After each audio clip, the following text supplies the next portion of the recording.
Most people assume that the Gospels were written long after the events that they record, that they are full of errors and they were copied hundreds of times, that what we have today is basically a distorted version of the originals. But what if that's not true? What if the evidence actually points in the exact opposite direction? What if I told you that one of the most well-known skeptical scholars in the world, someone who has spent his entire career critiquing the Bible and debating Christians, what if that person says that Jesus certainly existed and that anyone who denies this is simply ignoring the evidence? His name is Bart Ehrman. He is not a Christian. He's spent decades debating Christians, and even he says that the evidence for Jesus is overwhelming. But Ehrman is just one voice. The real case, it rests on the manuscripts themselves, hostile Roman sources, key historical details which would be difficult to fabricate, and a paper trail of evidence which is surprisingly strong. So let's walk through that evidence, and by the end, you can decide what to do with it.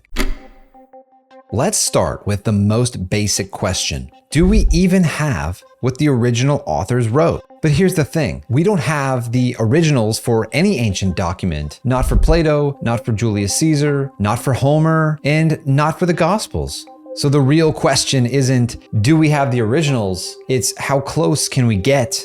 And this is where the Gospels absolutely dominate any other ancient text. Let me give you some numbers for reference. For the average classical Greek or Roman author, we have fewer than 10 manuscript copies. For Caesar's Gallic Wars, the earliest copy we have is about 900 years after the original writing. For Plato, the gap is around 1200 years. And nobody's questioning whether we have what Caesar or Plato actually wrote. Now compare that to the New Testament. We have over 5,800 Greek manuscripts alone. And when you add in the Latin, Coptic, Syriac, and other languages, we get to about 24,000 manuscripts total. And what about the time gap of some of these manuscripts? A fragment of John's Gospel, what is known as Ryland's Papyrus or P52, it dates to roughly 125 AD. That is potentially only 30 years after John wrote it. This is a tiny window, a tiny gap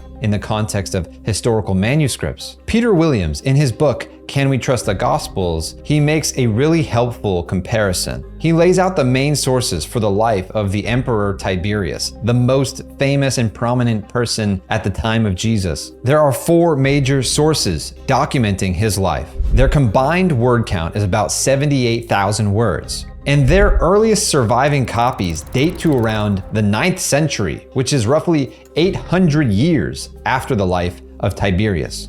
Now look at the Gospels. Matthew, Mark, Luke, and John combined total to about 64,000 words. Here's the key comparison. The earliest complete manuscripts that we have for the Gospels in Codex Vaticanus and Codex Sinaiticus, they date to around AD 350. And we have partial manuscripts of all 4 Gospels that date to the 3rd century. And some fragments of Matthew and John may come from the 2nd century. In other words, the gap between the actual time that the Gospels were written and the earliest manuscripts that we have, that gap has been shrinking dramatically as history moves forward. And it was already far better and far more reliable than any other ancient text that we have. So when someone says, we can't trust the Gospels because they've been copied and recopied for centuries, that claim, it simply doesn't hold up. The manuscript evidence for the Gospels is in a completely separate league from any other ancient source. If you throw out the Gospels on the grounds of the manuscripts, you have to throw out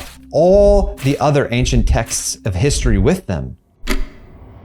Now, a very reasonable person might ask, okay, sure, you have a lot of copies, but aren't there errors throughout those copies? Haven't scribes changed the text throughout the centuries? This is an important question, and it deserves an honest answer. And yes, scribes made mistakes. There were misspellings, there were word order changes, perhaps repeated or skipped lines. But the overwhelming majority of these variations across the thousands of manuscripts that we have are completely trivial, and they don't affect the core meaning of the text in any way. Textual scholars estimate about a 99.5% level of confidence in being able to reconstruct the original text from the vast array of manuscripts that we have. If large-scale corruption happened early, we would expect to find major differences in the manuscripts from earlier to later dates. But what we see instead is stability as we continue to uncover new manuscripts. For instance, in the Dead Sea Scrolls, the earlier and earlier we get back and pushing that date of manuscripts back further, instead what we find is remarkable stability through the centuries of scribes preserving the original text. The trend of evidence for the accuracy and reliability of the gospel manuscripts is towards confirmation, not away from it.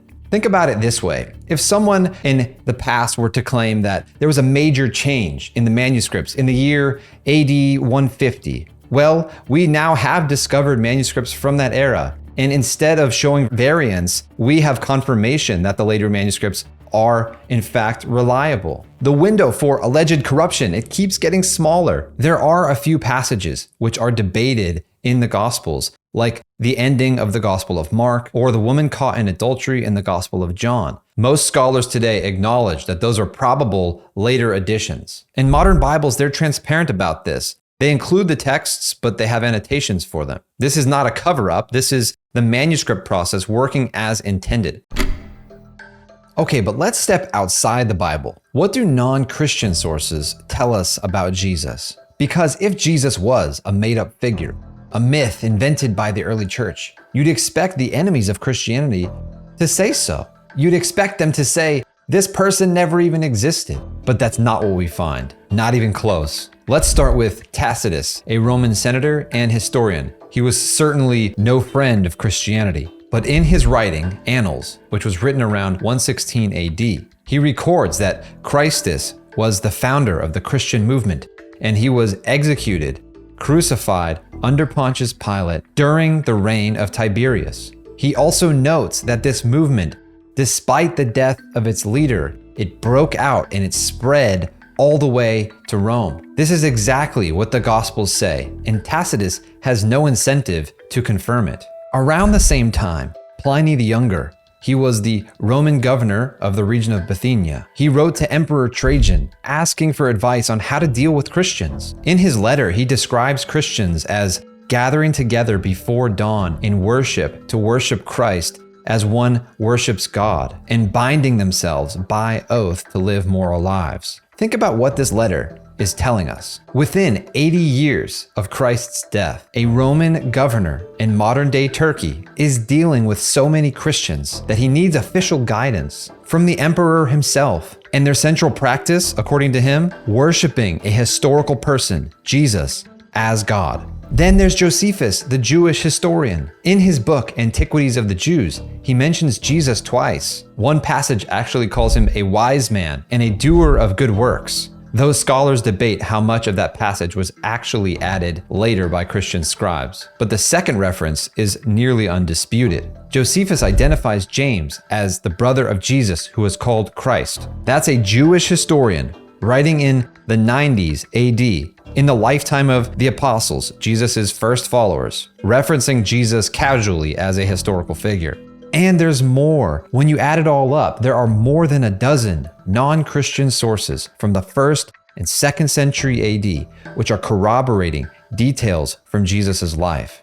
No ancient source, Jewish or Roman or Greek, ever claims that Jesus did not exist. Even Bart Ehrman, the agnostic scholar that we referenced in the beginning of the video, he wrote a whole book called Did Jesus Exist?, where he dismantles the Jesus myth theory.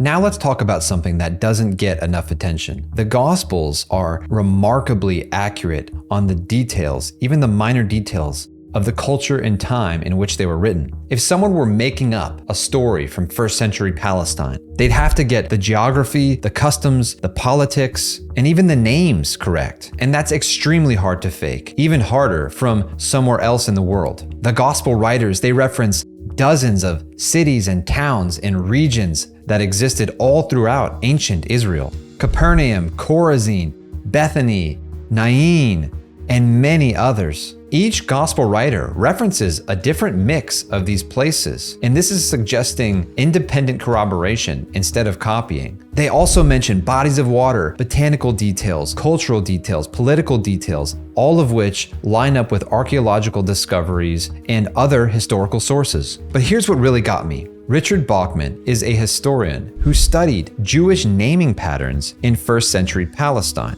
This is from his landmark book, Jesus and the Eyewitnesses. He used sources like the Dead Sea Scrolls, ossuaries, and other ancient inscriptions, and he cataloged nearly 3,000 occurrences of Jewish names. And he found that some of the most popular names of the time were Simon, Joseph, Eleazar, Judah, and others, down to the statistical frequency with which they would have been used during the time that the Gospels were written. Now look at the Gospels, of which many names are detailed and included. They match up almost perfectly, both in the names that appear and in how frequently they are used. Simon is everywhere. Joseph is everywhere. Mary is used all over the place. Okay, but why does this matter? Because if the Gospels were written much later by people far removed from the region, the distribution of the naming patterns would be completely wrong. They would use the wrong names or the wrong frequency, or they wouldn't bother distinguishing between people with the same common names by local regions or professions. Instead, the Gospels read unmistakably as if they were written by people who were there in that time, in that culture. This is the kind of authenticity that you simply cannot fake. You can invent dramatic miracles. You can fabricate theological speeches, but you can't accidentally get the names and the frequency of names and